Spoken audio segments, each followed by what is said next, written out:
हाय दोस्तों, पिछले वीडियो के अंदर हमने कुछ रैंडम टॉपिक्स देखे थे ट्रांसफॉर्मर के अंदर, जिसमें कि मैंने बताया था एक तो कि ट्रांसफॉर्मर को as a magnetically coupled circuit कैसे ट्रीट करना है, और दूसरा मैंने बताया था कि ट्रांसफॉर्मर के साइज को अगर स्केल किया जाए तो उससे ट्रांसफॉर्मर की रेटिंग्स पे क्या अफेक्ट पड़ता है। ऐसे ही कुछ टॉपिक्स हम लोग इस वीडियो के अंदर भी कवर करने वाले हैं। तो पहला टॉपिक लिखना, power and distribution transformer. Power and distribution transformer. अब देखो, ये चीज मैंने बोला था, कई जगह मैं ये वर्ड यूज कर चुका, पावर ट्रांसफॉर्मर और डिस्ट्रीब्यूशन ट्रांसफॉर्मर। इसी के बारे में अब मैं डिस्कस करने वाला हूं कि पावर ट्रांसफॉर्मर और डिस्ट्रीब्यूशन ट्रांसफॉर्मर में क्या डिफरेंसेस होते हैं। ठीक है, तो बहुत ध्यान से समझना। सबसे पहली बात, पावर ट्रांसफॉर्मर है क्या चीज। तो क्या होता है, कोई भी पावर सिस्टम को अगर देखें इन जनरल, तो सबसे पहले आता है जनरेटर, जो कि एक्चुअल पावर को जनरेट कर रहा है, टरबाइन की मदद से चलाया जा रहा है। इसके बाद हमारा एक ट्रांसफॉर्मर लगता है, और इसके बाद आती है ट्रांसमिशन लाइन। तो ये जो ट्रांसफॉर्मर होता है इसे कहते हैं पावर ट्रांसफॉर्मर। तो इसका काम क्या होता है, ये वोल्टेज को स्टेप अप करता है। उसका रीजन कि एपरेंट पावर होती है V into I. If voltage is increased, current decreases for same S. तो लॉस कितनी होगी वायर के अंदर, पावर आई स्क्वायर आर। तो अगर करंट डिक्रीज हो रहा है तो ये भी डिक्रीज होगा। तो पावर ट्रांसफॉर्मर का पर्पस क्या है, वोल्टेज को बढ़ा देना, ताकि जब पावर ट्रांसमिट कर रहे हैं तो जो ओमिक लॉस आने वाला है वो मिनिमम रहे। याद रखना, कॉपर लॉस नहीं बोलोगे, ये वाले लॉस ट्रांसमिशन लाइन के अंदर आ रहे हैं, और ट्रांसमिशन लाइन कॉपर से नहीं बनाई जाती, एल्यूमिनियम से बनती है।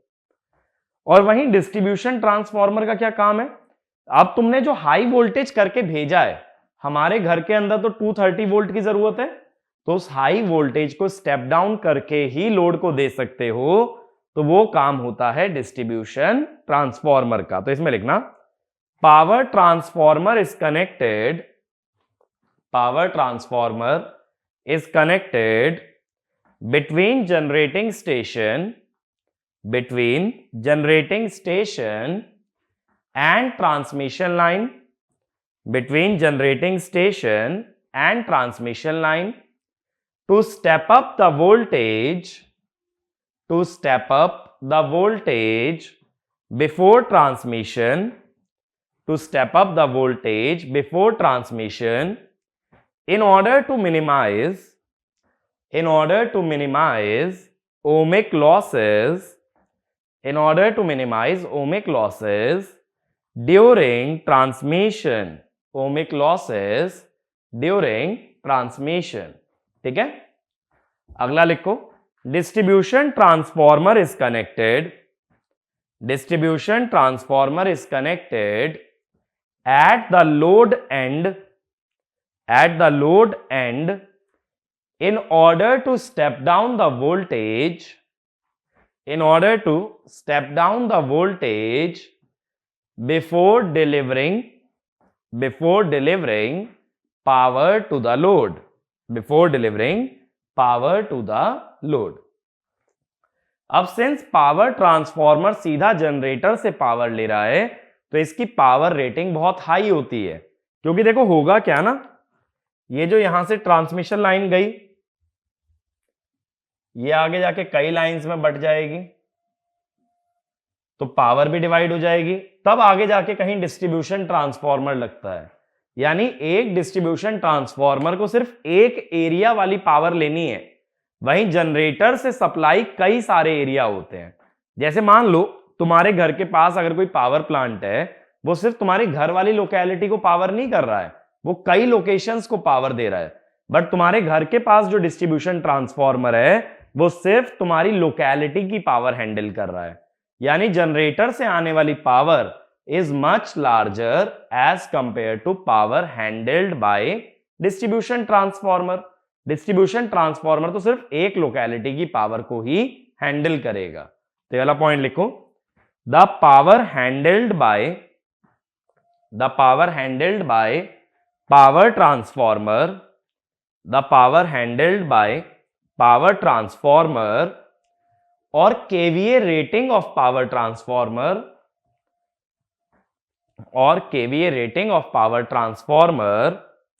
is much higher as compared to distribution transformer,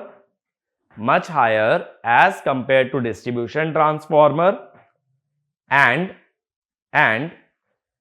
power transformer operates at higher voltage as compared to distribution transformer,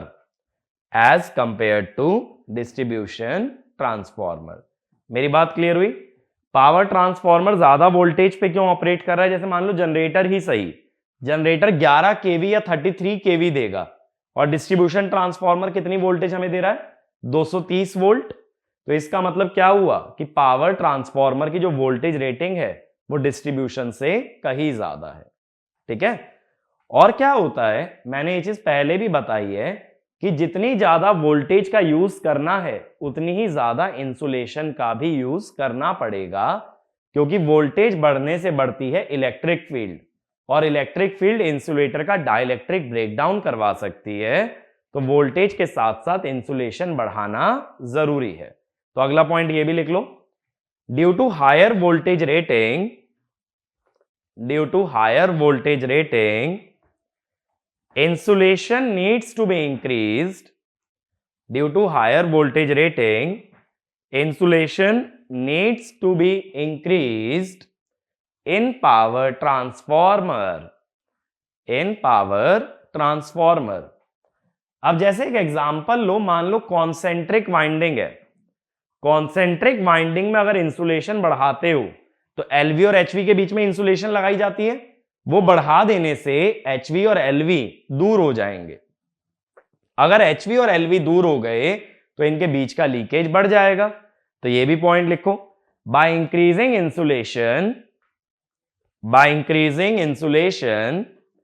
the separation between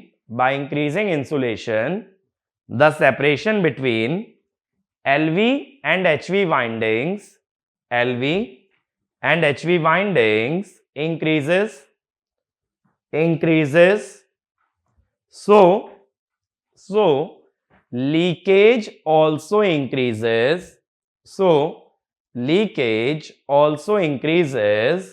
or power transformer has higher leakage impedance, reactance लिख लेना, higher leakage reactance. Impedance में तो क्योंकि resistance भी आ जाएगा। ये points clear हुए? अब एक काम करो, एक टेबल बना लो, उसमें पहला कॉलम लिखना पावर ट्रांसफॉर्मर और ऐसे ही दूसरा लिखना डिस्ट्रीब्यूशन ट्रांसफॉर्मर। तो इनके डिफरेंसेस हम लिस्ट डाउन कर रहे हैं।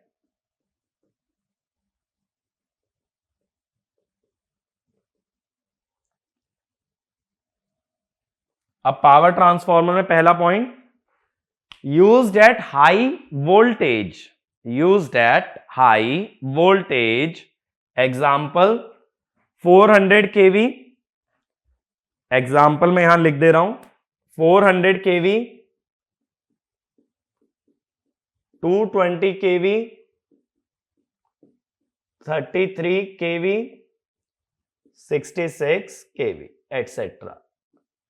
डिस्ट्रीब्यूशन में लिखो used at low voltage 11 KV, 6.6 KV, 3.3 KV, 440 volt और 220 वोल्ट। ठीक है। तो ये जनरली वोल्टेज लेवल रहते हैं पावर और डिस्ट्रीब्यूशन ट्रांसफॉर्मर के।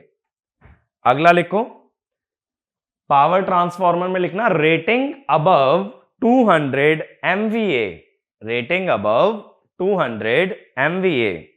डिस्ट्रीब्यूशन में लिखो rating less than 200 MVA, rating less than 200 MVA। अब पावर ट्रांसफॉर्मर जब ज्यादा पावर, ज्यादा वोल्टेज, सब चीज हैंडल कर रहा है तो उसका साइज भी ज्यादा ही होगा, क्योंकि ज्यादा वोल्टेज में ज्यादा इंसुलेशन होगा, ज्यादा बड़ा कोर बनाना पड़ेगा, तो उसी अकॉर्डिंगली उसका साइज ज्यादा होता है। तो अगला लिखो, पावर ट्रांसफॉर्मर में larger in size, larger in size. Distribution में smaller in size, smaller in size. Power transformer operates at full load, operates at full load। distribution operates at variable load, operates at variable load। ये बात मैंने efficiency में भी बताया था, distribution transformer का load पूरे दिन बदलता रहता है। Power transformer efficiency is used, distribution transformer all day efficiency is used. जब मैंने ऑल डे एफिशिएंसी बताया था, यही बोला था ना डिस्ट्रीब्यूशन के अंदर यूज होगा। अगला, पावर ट्रांसफॉर्मर जब सारा दिन फुल लोड पे चल रहा है, यानी वो रेटेड कंडीशन पे ही चलेगा, तो मैं ये चाहता हूं कि उसकी मैक्सिमम एफिशिएंसी भी रेटेड कंडीशन पे आए, ताकि जब मैं चलाऊं तो उसे मैं मैक्सिमम एफिशिएंसी पे चलाऊं। तो अगला पॉइंट लिखना, पावर ट्रांसफॉर्मर में designed to have maximum efficiency, designed to have maximum efficiency at full load, at full load। Distribution में लिखो designed to have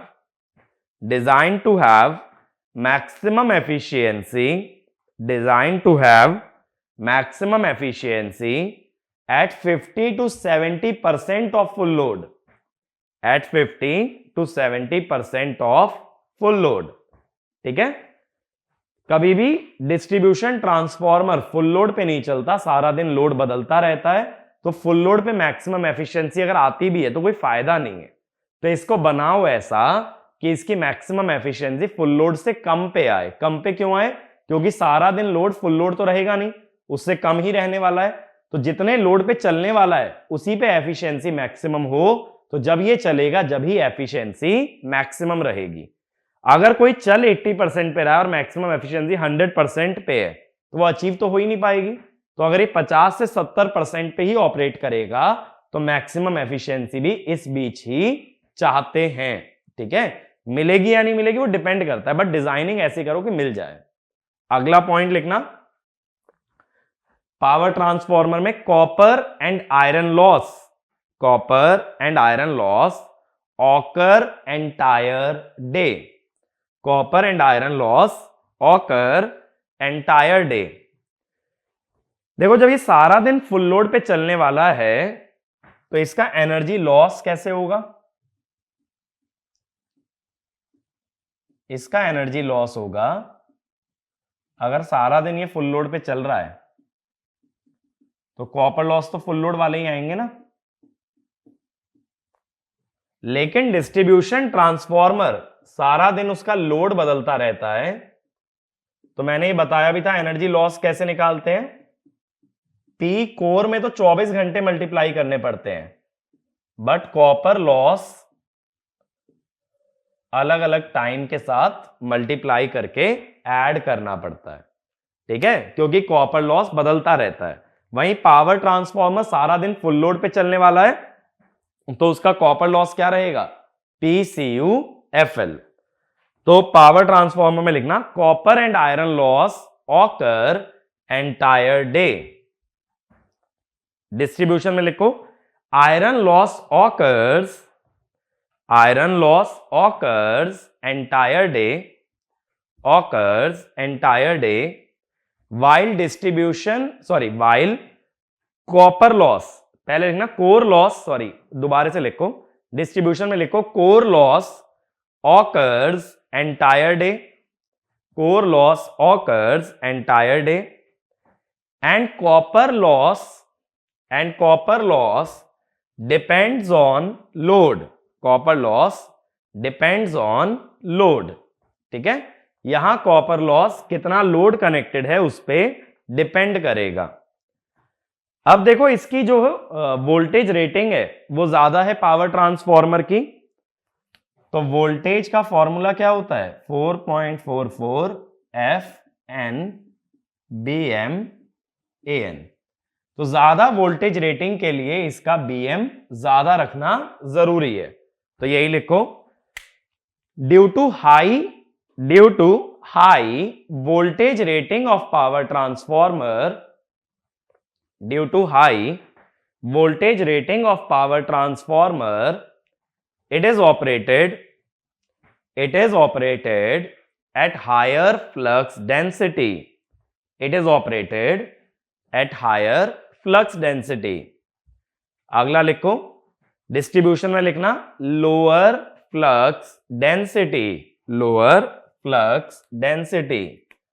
तो देखो BH कर्व कैसा बनता है अपना, उसमें रेसिडुअल भी होता है ना, कुछ इस टाइप से बनता है ना। तो पावर ट्रांसफॉर्मर में कोशिश करोगे इस पॉइंट पे चलाएं, यानी नी पॉइंट पे, और डिस्ट्रीब्यूशन में इससे नीचे चलाएंगे। ठीक है, तो मैक्सिमम पॉइंट, क्योंकि उसके बाद सैचुरेशन आ जाएगा। सैचुरेशन का इंपैक्ट क्या होता है ये हम बात करेंगे जब हार्मोनिक्स पे पहुंचेंगे, कि सैचुरेशन आने से वेवफॉर्म बिगड़ जाती है। ठीक है, तो इसीलिए हम क्या कहेंगे कि वहां तक चलाओ जहां तक लीनियर रीजन है, उसके ऊपर मत जाओ। तो डिस्ट्रीब्यूशन इसके नीचे चलेगा, पावर ट्रांसफॉर्मर नी पॉइंट पे चलेगा। ठीक है, अब अगला लिखो पावर ट्रांसफॉर्मर में designed for proper utilisation of the core, designed for proper utilisation of the core. ठीक है, distribution does not properly use the core, does not properly use the core. ठीक है, ऐसा कहने का मतलब क्या हुआ, जब पावर ट्रांसफॉर्मर की बात कर रहे हो तो जितना मटेरियल मैक्सिमम फ्लक्स डेंसिटी ले सकता है उसी पे चला रहे हो। ठीक है, क्योंकि उसके बाद तो सैचुरेशन है, लेकिन डिस्ट्रीब्यूशन में उससे नीचे चला रहे हो, तो मटेरियल की कैपेसिटी को पूरा यूज नहीं कर रहे हैं। मटेरियल की कैपेसिटी का पूरा यूज किसमें किया जा रहा है, पूरा यूज किया जा रहा है पावर ट्रांसफॉर्मर में। और हम ये भी जानते हैं कि BM हाई रखने से सेम वोल्टेज पे कम एरिया लगता है, तो BM हाई करके क्या कोशिश कर रहे हैं, साइज कम करने की। तो अगला यही लिखो due to high BM, power में लिखना due to high BM size and weight can be reduced, size and weight can be reduced। Distribution में लिखो size and weight cannot be reduced, size and weight cannot be reduced। अब ऐसा मत सोचना कि मैं ये बोल रहा हूं पावर ट्रांसफॉर्मर का वजन डिस्ट्रीब्यूशन से कम होगा, ऐसा नहीं। अगर सेम वोल्टेज लें तब BM बढ़ाने से एरिया कम होता है, लेकिन सेम वोल्टेज पे, जबकि हम ये जानते हैं पावर ट्रांसफॉर्मर की वोल्टेज डिस्ट्रीब्यूशन से कहीं ज्यादा है, तो एरिया ज्यादा रहेगा। बट मैं कह रहा हूं हाई फ्लक्स डेंसिटी की मदद से अगर एरिया 100 सेंटीमीटर स्क्वायर बन रहा था तो हो सकता है तुम उसे 70-80 पे ले आओ। डिस्ट्रीब्यूशन से कम कर दो ऐसा नहीं बोला, लेकिन जो हो सकता है उससे कम किया जा सकता है। जो अभी लग रहा होगा एरिया, उससे कम एरिया में काम चला सकते हो। अगला डिजाइन, पावर ट्रांसफॉर्मर में लिखना design to minimise copper loss, design to minimise copper loss. Actual में क्या होता है ना, PCUFL कोर से ज्यादा होता है, तो अगर दोनों ही लॉस आ रहे हैं तो किसको मिनिमाइज करना चाहिए, जो ज्यादा है, यानी कॉपर लॉस। और इसमें क्या हो रहा है कि कोर लॉस तो 24 घंटे आ रहा है, कॉपर वेरिएबल है, तो यहां किसको मिनिमाइज करोगे, कोर लॉस को। तो यही लिखो designed to minimise core loss, distribution में designed to minimise core loss. और इसको ऐसे भी समझ सकते हो कि इसमें बीएम कम रखा है ना, कोर लॉस बीएम स्क्वायर के प्रोपोर्शनल आता है, फिर चाहे हिस्टेरेसिस हो या एडी करंट, दोनों में आता है बीएम स्क्वायर। तो जिसका बीएम कम है उसका कोर लॉस भी कम होगा। ठीक है, तो इसमें कोर लॉस को कम रखते हैं और इसमें कॉपर लॉस को। अगला लिखो, voltage regulation is not critical. Voltage regulation is not critical. Distribution में voltage regulation is critical. Voltage regulation is critical. इस बात का मतलब क्या है? देखो मैंने पहले भी बोला था, पावर ट्रांसफॉर्मर में जो वोल्टेज ड्रॉप आ रहा है उसकी हमें टेंशन ही नहीं है। डिस्ट्रीब्यूशन में वो पॉइंट क्रूशियल क्यों है? क्योंकि डिस्ट्रीब्यूशन ट्रांसफॉर्मर वोल्टेज सप्लाई कर रहा है लोड को, तो अगर वोल्टेज ज्यादा ड्रॉप हो गया तो लोड को वोल्टेज कम मिलेगा। इसीलिए हम क्या कोशिश करते हैं कि डिस्ट्रीब्यूशन का वोल्टेज रेगुलेशन कम रखा जाए और पावर ट्रांसफॉर्मर में कितना आता है उससे फर्क नहीं पड़ता। ठीक है, और चाहे तो यहां लिख लेना XPU, XPU power transformer 0.1 PU, 0.1 PU, और डिस्ट्रीब्यूशन में 0.01 PU, 0.01 PU। अब एक बात और देखो, समझो, जब शॉर्ट सर्किट की बात करते हैं, शॉर्ट सर्किट फॉल्ट की वजह से भी आ सकता है, यह बात का ध्यान रखना। तो हम लोग शंट ब्रांच इग्नोर कर देते हैं ना, क्योंकि हाई करंट में I0 को इग्नोर कर सकते हो। मान लो शॉर्ट सर्किट आ गया,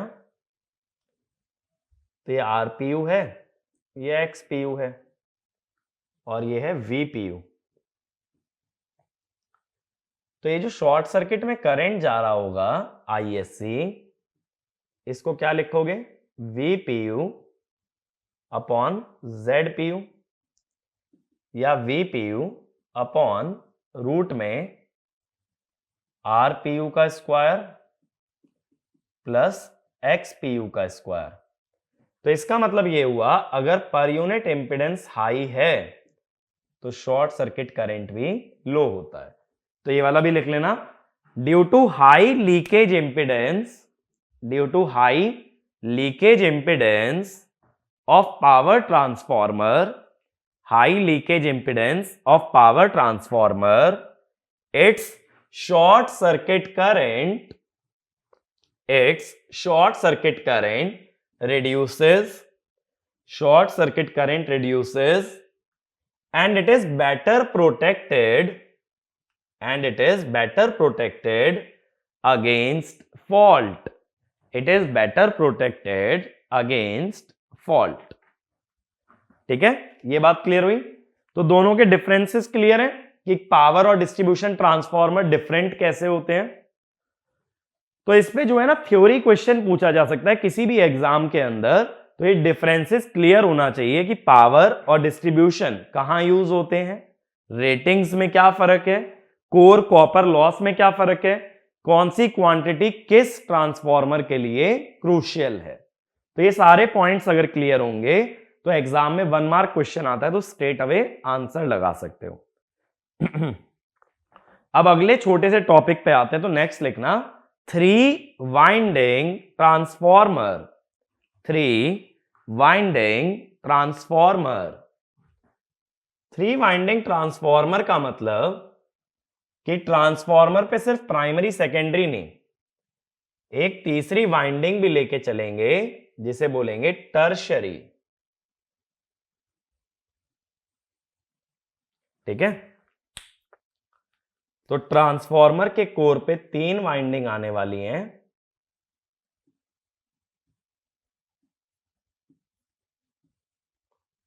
ठीक है, देखो मैं तीनों वाइंडिंग बना रहा हूं।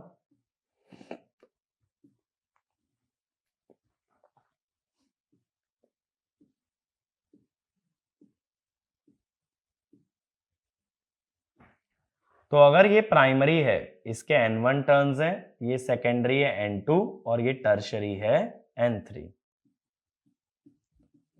तीनों सेम कोर पे प्रेजेंट है ना।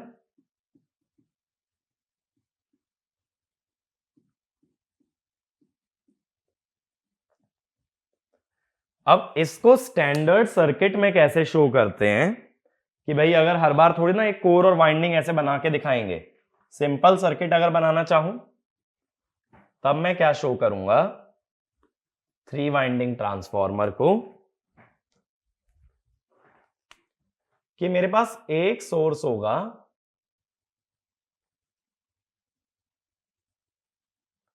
प्राइमरी का N1, दूसरी वाइंडिंग आएगी सेकेंडरी N2,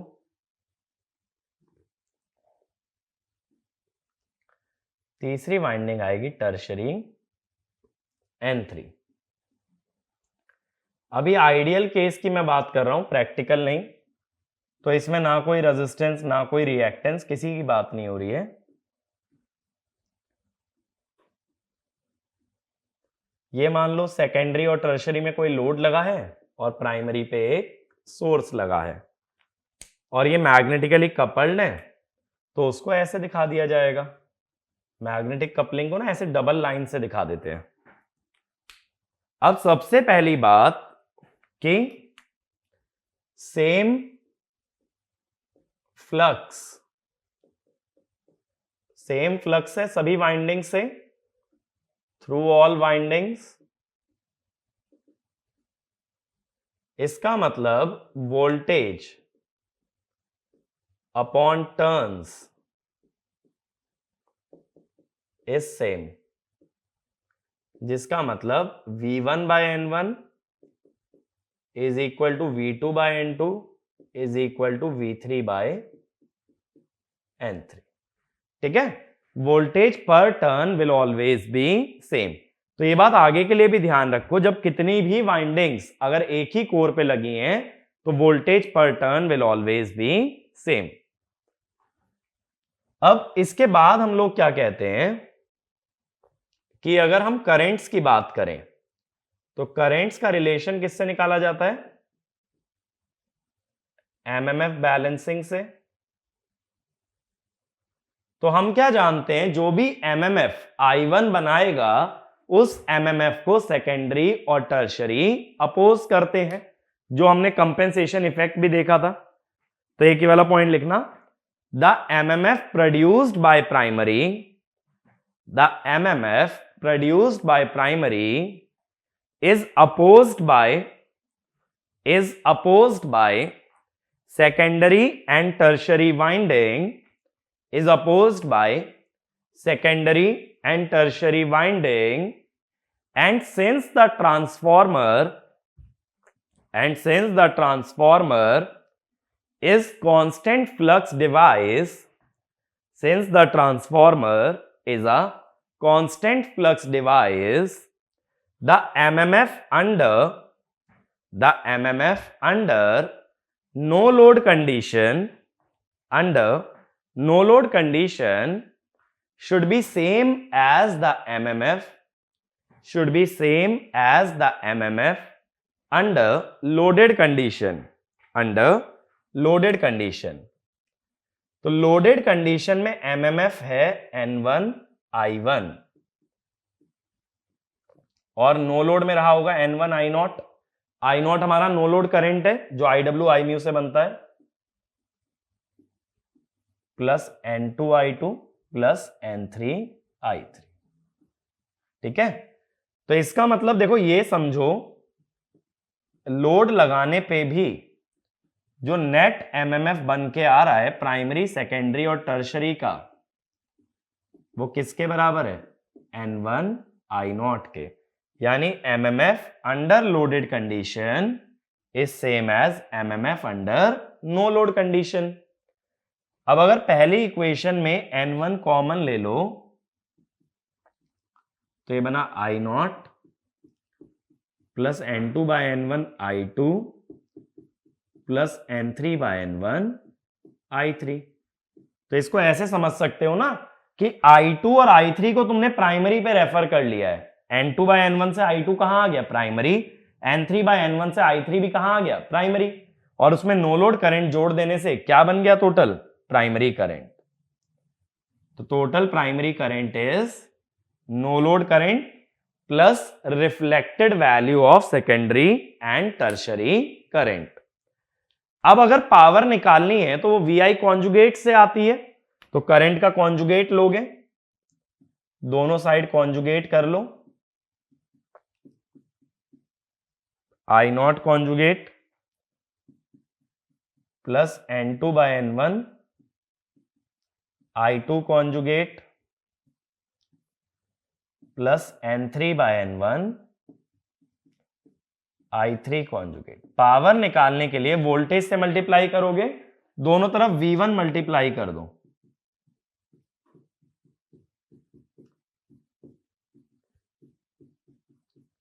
ठीक है।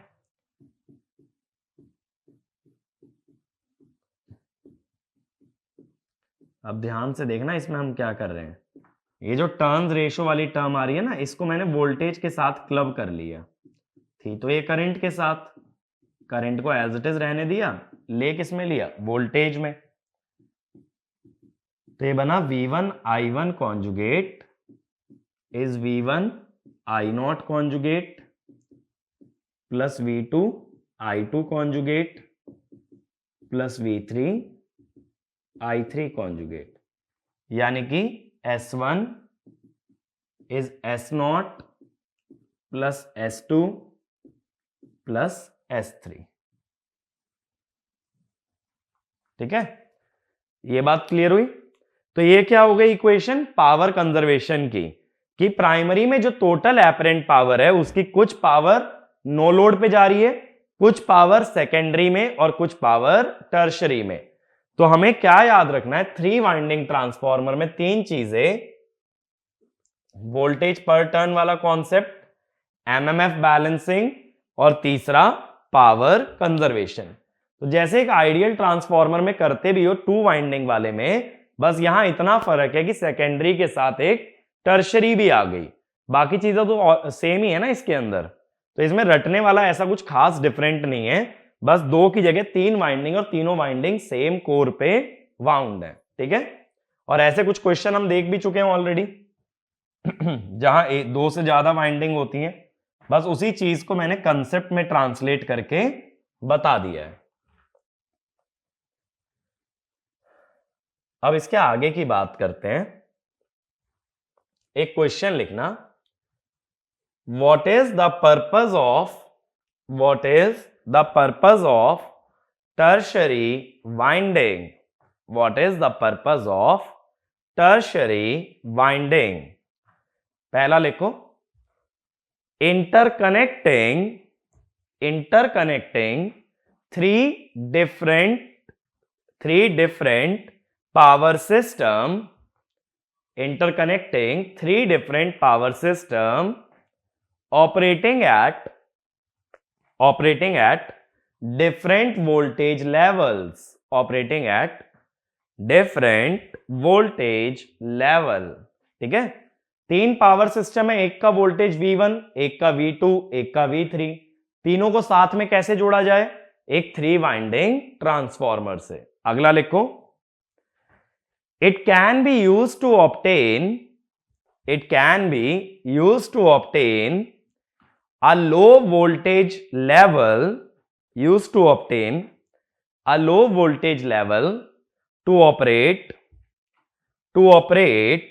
loads in power station, जैसे देखो पावर स्टेशन है जहां एक ट्रांसफार्मर ऑलरेडी लगा हुआ है, वो पावर स्टेशन अपनी इलेक्ट्रिसिटी कहां से लेगा? अपनी लाइट, AC, फैन, मशीन्स, ये कैसे रन करेगा? तो वो क्या करेगा, जो ट्रांसफार्मर पावर स्टेशन में रखा है उसी में एक तीसरी वाइंडिंग लेगा और उस तीसरी वाइंडिंग से कम वोल्टेज जनरेट कर लेगा और उस वोल्टेज से अपने खुद के लोड्स को ऑपरेट कर लेगा। तो ये होता है टर्शरी का एप्लीकेशन, ठीक है। अगला लिखो, to connect reactive power compensation at a power station, reactive power compensation at a power station. तो अगर टर्शरी में कैपेसिटर लगा दो तो वो ओवरऑल पावर फैक्टर को इंप्रूव कर देती है। अगला point, delta connected tertiary winding, delta connected tertiary winding eliminates the problem of oscillating neutral in star star transformer, oscillating neutral in star star transformer। ठीक है, तो जब हम 3 फेज ट्रांसफॉर्मर पढ़ेंगे तब हम बात करेंगे ऑसिलेटिंग न्यूट्रल की। उसे हटाने का एक तरीका होता है डेल्टा कनेक्टेड टर्शरी वाइंडिंग। तो ये सारे ही एप्लीकेशन होते हैं एक हमारी टर्शरी वाइंडिंग के। ये बात क्लियर हुई? ठीक है, अब एक क्वेश्चन लिखो। ऐसी जनरल क्वेश्चन लिखा रहा हूं, एक छोटा सा थोड़ा सा लॉजिकल क्वेश्चन है। What will be secondary voltage waveform, what will be secondary voltage waveform if a square wave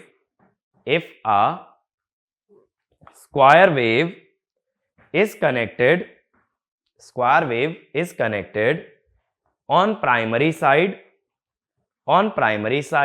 first ideal transformer, second practical transformer। पहला आइडियल, दूसरा प्रैक्टिकल। ठीक है, तो सभी लोग वीडियो पॉज करके इस क्वेश्चन को ट्राई करो, और जो लोग डायरेक्ट सॉल्यूशन देखना चाहते हैं या ट्राई कर लिया है पॉज करके, वो लोग देखें। देखो, जैसे एक ट्रांसफॉर्मर है हमारा, सिंपल एक 2 वाइंडिंग ट्रांसफॉर्मर मैं ले रहा हूं। ठीक है,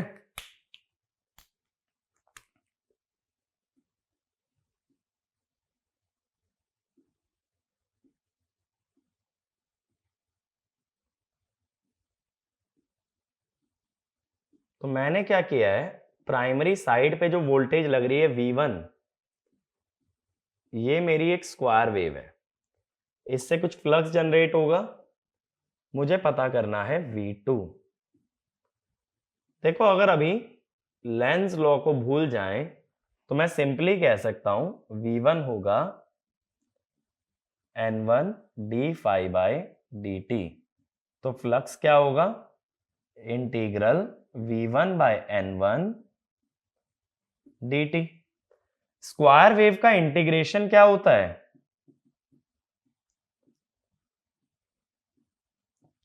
स्क्वायर वेव का इंटीग्रेशन होता है ट्रायंगुलर वेव। ठीक है, और फिर V2 को कैसे लिखोगे, N2 d phi by dt। अब देखो, समझे एक बार वेवफॉर्म, बहुत सिंपल सा एग्जांपल है। अभी मैं आइडियल ट्रांसफॉर्मर की बात कर रहा हूं बस, कि मैंने अगर स्क्वायर वेव लगाई है तो फ्लक्स कैसा आना चाहिए, ट्रायंगुलर आना चाहिए ना। पोलैरिटी चाहो तो लेंस लॉ से चेक भी कर सकते हो। देखो, एक बार चेक कर ही लेते हैं कि माइनस वगैरह का फंडा तो नहीं आएगा कहीं। देखो जरा, प्राइमरी में अगर मुझे प्लस माइनस पता करने हैं तो क्या करोगे, मैंने जो बेसिक रूल बताया है कि एक इंड्यूस्ड फ्लक्स अपोजिट में ले लो, इससे करंट पता कर लो। अगर डाउनवर्ड फ्लक्स बनाना है तो करंट आगे से लेफ्ट जाना चाहिए और पीछे से राइट। आगे से लेफ्ट का मतलब है करंट यहां आना चाहिए। तो अगर यहां एक रेजिस्टेंस लगा दें तो यही तो बन रही है प्लस माइनस, यानी पोलैरिटी तो सही है। ऐसे इसमें भी कह दो कि इंड्यूस्ड फ्लक्स इसका अप्लाइड से उल्टा हो। अप्लाइड से उल्टा होगा अगर, तो करंट कैसे जाएगा, राइट में। तो अगर यहां एक रेजिस्टेंस लगा दें तो प्लस माइनस। तो पोलैरिटी मैंने तुम्हें दोनों ही वाइंडिंग्स की सही दी है, इसीलिए मैं माइनस नहीं लगा रहा, सिर्फ प्लस। अब V1 जो मैंने दिया है वो है एक स्क्वायर वेव।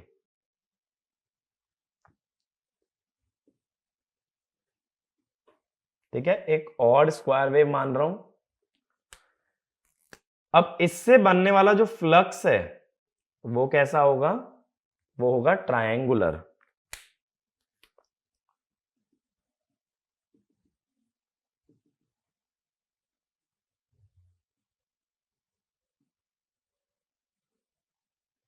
फ्लक्स को चाहो तो 0 से भी स्टार्ट कर सकते हो, कोई फर्क नहीं पड़ेगा। मैंने ये मान लिया कि वो एक्स एक्सिस के अबाउट सिमेट्रिक है। ठीक है, चाहते तो 0 के पूरा ऊपर भी ड्रॉ कर सकते हो, उससे आंसर पे कोई डिफरेंस नहीं आएगा। अब V2 क्या है,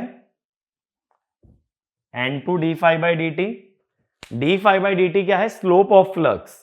तो जहां फ्लक्स इंक्रीजिंग है वहां उसका स्लोप पॉजिटिव, और जहां फ्लक्स डिक्रीजिंग है उसका स्लोप नेगेटिव।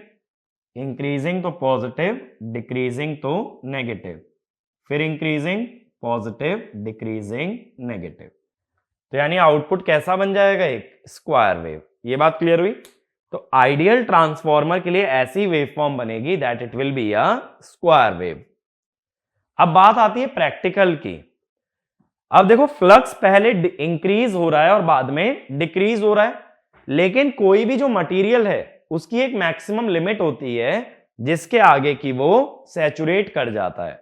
तो प्रैक्टिकल में ये पॉइंट लिखना, in a practical transformer, in a practical transformer, flux cannot increase, in a practical transformer, flux cannot increase indefinitely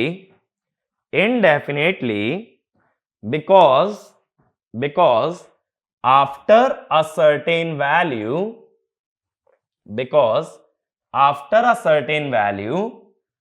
flux saturates and becomes constant. Flux saturates and becomes constant. अब देखो ये वाला फंडा समझते हैं।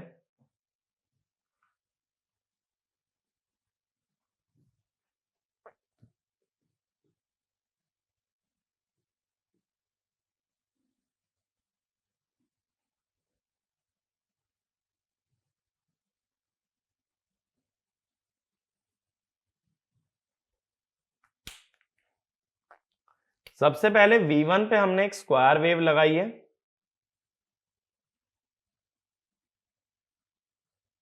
अगर ये एक आइडियल ट्रांसफॉर्मर होता तो फ्लक्स कैसा आना चाहिए था, ट्रायंगुलर। तो पहले मैं ट्रायंगुलर को ना डॉटेड में ड्रॉ कर लेता हूं, ऐसे ही आना चाहिए था ना, जो अभी हमने पिछले वाले केस में बनाया भी है। लेकिन प्रैक्टिकल ट्रांसफॉर्मर में इतना हाई नहीं जा पाएगा, ये सैचुरेट कर जाएगा। ठीक है, तो ये वेवफॉर्म एक तरह से क्लिप हो जाएगी। ये बात क्लियर हुई। अब जब वोल्टेज सेकेंडरी की निकालोगे, जिस रीजन में भी फ्लक्स कांस्टेंट हुआ उस रीजन में उसका डेरिवेटिव 0 हो जाएगा।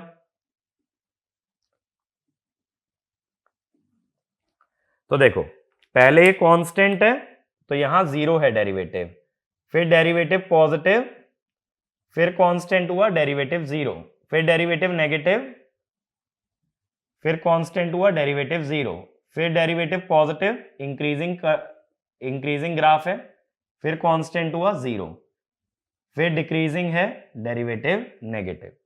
तो अब की बार परफेक्ट स्क्वायर वेव नहीं आई, इसे क्या बोलोगे, it is a pulse waveform. ठीक है, तो इसका मतलब है आइडियल ट्रांसफॉर्मर स्क्वायर वेव के लिए स्क्वायर वेव ही दे देगा, लेकिन एक प्रैक्टिकल ट्रांसफॉर्मर स्क्वायर वेव के लिए आउटपुट में देगा पल्स वेव। ठीक है, तो कई बार ना ऐसा डायरेक्ट क्वेश्चन भी पूछ लेते हैं कि अगर एक ट्रांसफॉर्मर में हम स्क्वायर वेव लगाते हैं तो आउटपुट कैसा होगा, तो आंसर क्या होगा, पल्स वेवफॉर्म। ऐसे ही अगला क्वेश्चन लिखो, एक और छोटा सा क्वेश्चन, whether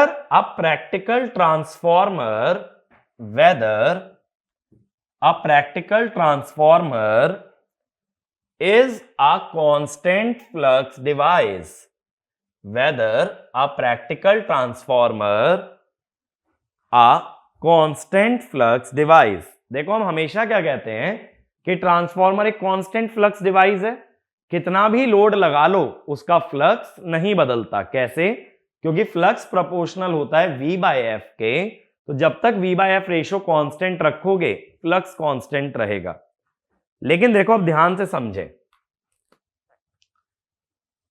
ट्रांसफॉर्मर के एग्जैक्ट इक्विवेलेंट सर्किट पे मैं जा रहा हूं। अब मेरी बात समझने की कोशिश करना कि प्रैक्टिकली क्या सीन होता है।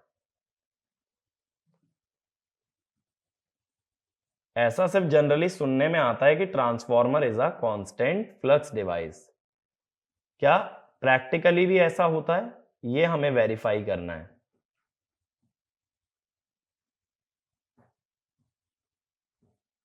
यही होता है ना?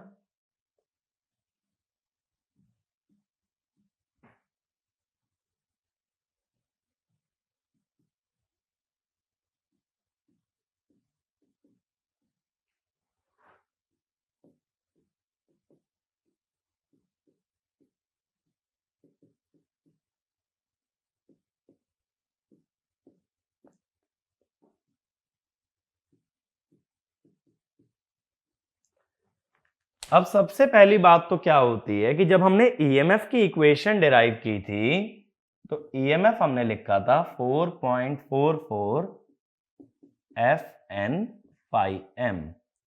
तो phi m किसके प्रोपोर्शनल था? E बाय एफ के, नॉट V बाय एफ।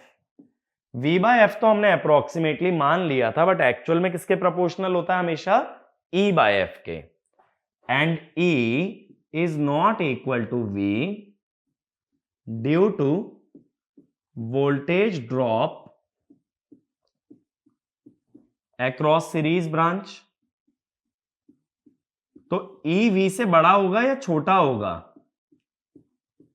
अब देखो, अगर वोल्टेज रेगुलेशन वाला टॉपिक याद है तो हम ये भी जानते हैं कि वोल्टेज रिड्यूस हो जाती है लैगिंग पावर फैक्टर के लिए और वोल्टेज इंक्रीज हो जाती है लीडिंग पावर फैक्टर के लिए। याद करो, मैंने बताया था लैगिंग पावर फैक्टर का वोल्टेज रेगुलेशन पॉजिटिव होता है और लीडिंग का नेगेटिव होता है।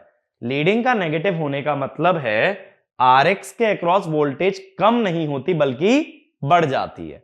एक चीज सोचो ना, जैसे चलो मैं इसको फेजर से भी समझा देता हूं। फेजर से भी देखोगे ना तो भी क्लियर हो जाएगा।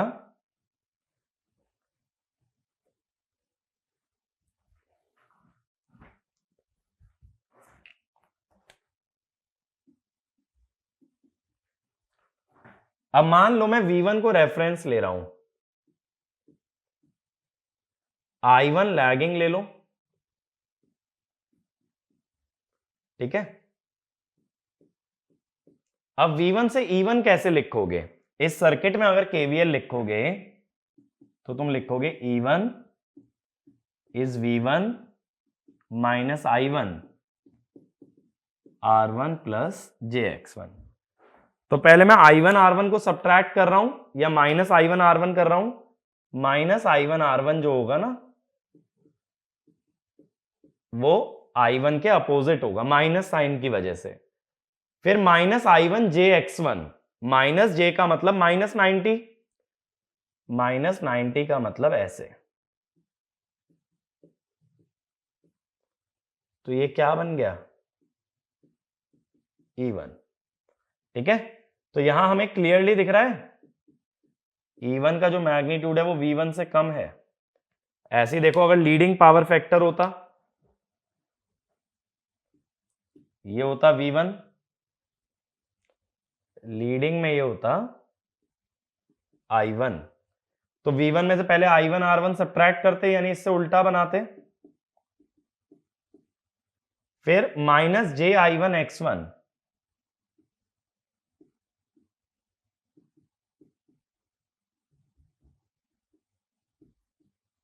ये आता। अब यहां से जो E बन के आता हमारा E1, ठीक है, वैसे सही से बना लेते हैं ऐसा नहीं आएगा, ऐसे क्रॉस करके नहीं जाएगा।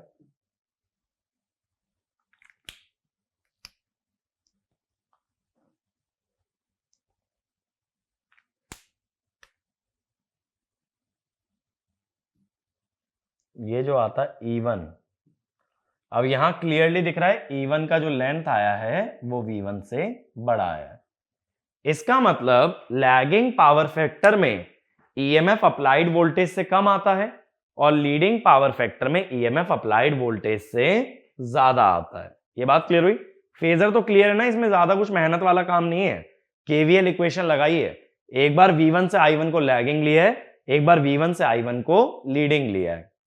और प्लस जे का मतलब होता है 90 डिग्री एंटी क्लॉकवाइज, माइनस जे का मतलब 90 डिग्री क्लॉकवाइज। ठीक है, तो I1 को 90 डिग्री क्लॉकवाइज रोटेट करने का मतलब है ऐसे आना, इधर I1 को 90 डिग्री क्लॉकवाइज रोटेट करने का मतलब है ऐसे नीचे आ जाना। ठीक है, बात क्लियर है? फिर भी मैं ड्रॉ कर देता हूं। 90 डिग्री क्लॉकवाइज वाली डायरेक्शन ये है और इधर 90 डिग्री क्लॉकवाइज वाली डायरेक्शन ये है। अब देखो इससे क्या मालूम चला कि अगर V1 को कांस्टेंट रख भी लो तो भी E1 कांस्टेंट नहीं रहने वाला। E1 या तो उससे कम या उससे ज्यादा होगा, और फ्लक्स जब E/F के प्रोपोर्शनल है तो फ्लक्स की वैल्यू लैगिंग पावर फैक्टर पे कम होगी और लीडिंग पे ज्यादा। तो ये वाला पॉइंट लिखना, for lagging power factor induced EMF, for lagging power factor induced EMF is less than applied voltage, induced EMF is less than applied voltage, but for leading power factor induced EMF is more than applied voltage, induced EMF is more than applied voltage. Since phi proportional to E/F, so flux reduces at lagging power factor, and increases at leading power factor, ठीक है? तो transformer practically constant flux device नहीं होता, flux हल्का सा कम या ज्यादा होता है। अगला ऐसे ही छोटा सा question, if a transformer has 90% efficiency,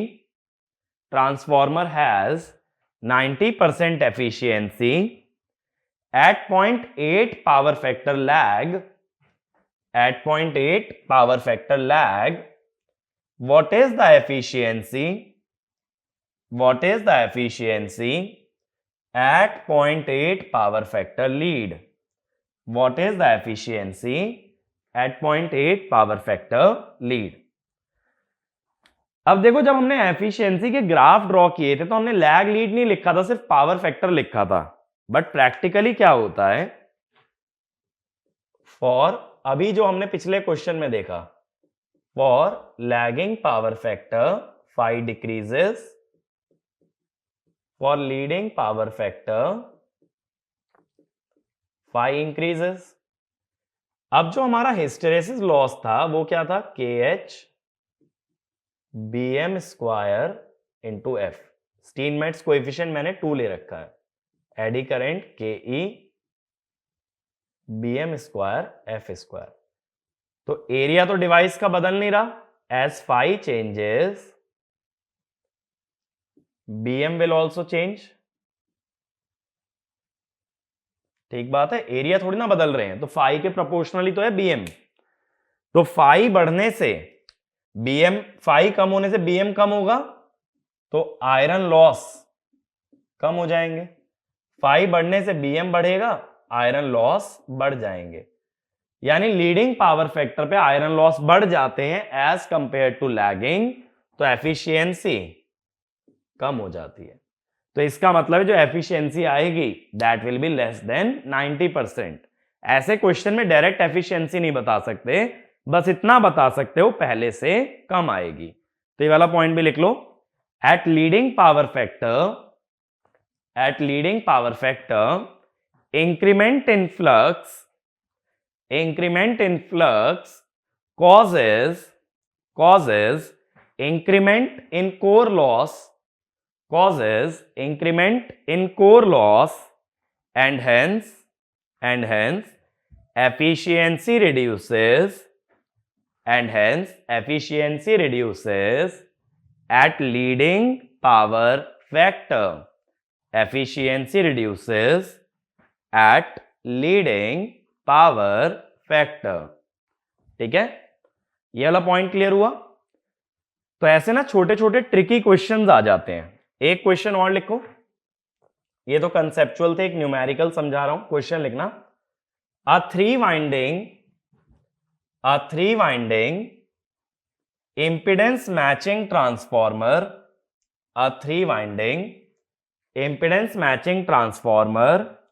with turns ratio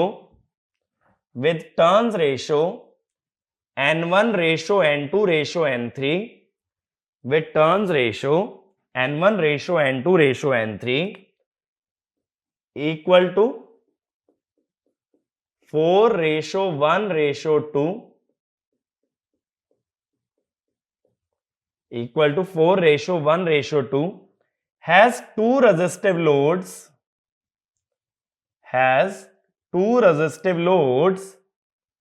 30 ohm and 15 ohm in second and third winding, 30 ohm and 15 ohm in second and third winding. What is the power drawn from the supply?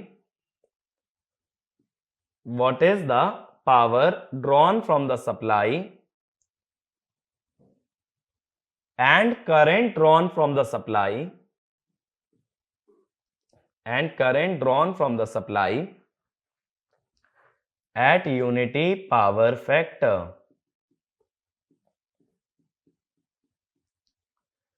तो ये circuit हमें दिया है भाई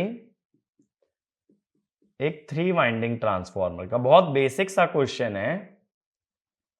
एक बार video pause करके ना इसको ट्राई करो कि कैसे सॉल्व करोगे, ठीक है। तो इस क्वेश्चन में 2 से 3 मिनट का टाइम तुम्हें लगना चाहिए। एक बार वीडियो पॉज करो, ट्राई करो, और फिर मैं इसका सोल्यूशन बताता हूं। अब जो लोग ट्राई कर चुके हैं, जो लोग डायरेक्ट सोल्यूशन देखना चाहते हैं, हम इसके सोल्यूशन के बारे में बात करते हैं। अब देखो, मेरे को V1 तो पता है, प्राइमरी के अक्रॉस वोल्टेज है 16, बट अभी मुझे सेकेंडरी और टर्शरी की वोल्टेज नहीं पता। तो मैं V2 निकाल लेता हूं, कितना होगा N2/N1 इंटू V1, यानी 1/4 इंटू 16, 4 वोल्ट। V3 इसको भी ऐसे निकाल लो, यानी 2/4 इंटू 16, तो ये कितना हो गया 8 वोल्ट। अब देखो, इस क्वेश्चन को करने के क्या क्या तरीके हो सकते हैं। पहला मेथड मैं बताता हूं, पावर कंजर्वेशन। जो मुझे पर्सनली बेस्ट मेथड लगता है वो होता है पावर कंजर्वेशन, क्योंकि सबसे कम टाइम इस मेथड में लगता है। ट्रांसफार्मर में कोई लॉसेस तो बताए नहीं, तो इनपुट और आउटपुट पावर बराबर होगी। तो input power is secondary power plus tertiary power. Secondary की वोल्टेज है 4 वोल्ट और उसमें रेजिस्टेंस है 30 ओम का। टर्शरी की 8 वोल्ट और रेजिस्टेंस है 15 ओम का।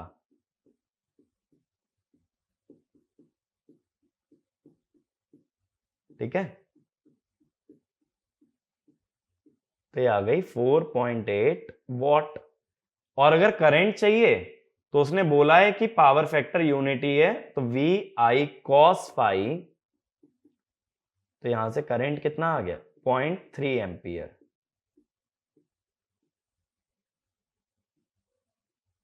ठीक है, अब इसके बाद मेथड 2, पावर कंजर्वेशन के बाद अगला मेथड क्या हो सकता है? Impedance referral.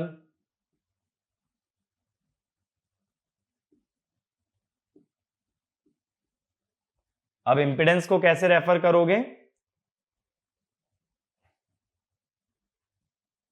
ये 16 वोल्ट है, 30 ओम जब इधर आएगा तो कितना बन के आएगा? 30 इंटू N1/N2 का स्क्वायर। उधर भी वाइंडिंग के पैरेलल है तो इधर आके भी वाइंडिंग के पैरेलल ही लगाना। 15 इंटू N1/N3 का स्क्वायर। तो ये सर्किट कैसा बन जाएगा? अगर N1, N2 और N3 की वैल्यू डाल दो, 16 वोल्ट, N1/N2 यानी कि 4, तो 30 इंटू 4 स्क्वायर 480, 15 इंटू 4/2 का स्क्वायर यानी 15 इंटू 2 स्क्वायर 60। अब यहां से पावर कैसे निकाल लोगे? दोनों के अक्रॉस 16 वोल्ट है, या इक्विवेलेंट भी निकाल सकते हो चाहो तो ये भी आएगी 4.8 वॉट। ठीक है। तीसरा मेथड होता है एमएमएफ बैलेंसिंग।